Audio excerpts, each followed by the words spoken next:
Now, the goal of this conference is to, quote, improve the police profession as they face challenges they haven't in the past while doing their jobs to protect us.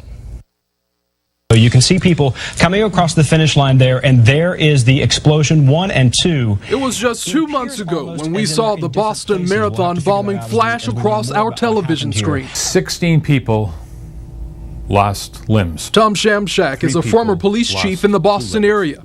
He now serves as a police consultant and private investigator.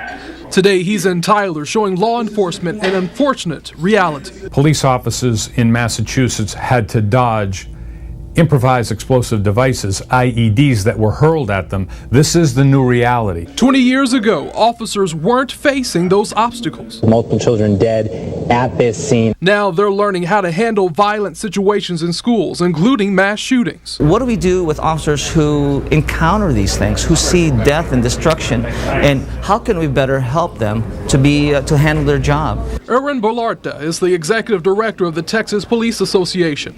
He says those questions must be answered. The officers need to know what the bad guys are doing. And if they know that, they can better protect you and I. Officers today on the street are confronting gangs that are armed with heavy assault weapons. That's very difficult to deal with.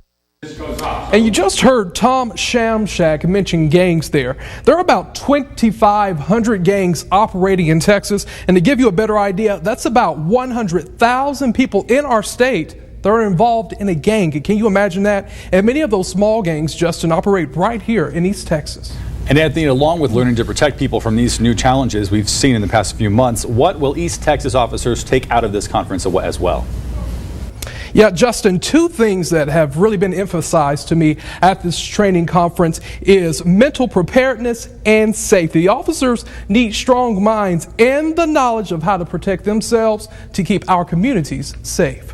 Reporting in Tyler, Smith County, Anthony Austin, KYTX CBS 19 News. Back to you, Justin. New training because of new dangers that our police and law enforcement are facing. All right, thank you, Anthony. New challenges. Smith County Sheriff Larry Smith and Tyler Police Chief Gary Swindle were part of today's conference, and that will end tomorrow. And this is the first time, by the way, it's been held here in Tyler since 1958. More than 100 representatives from state and federal agencies are all taking part.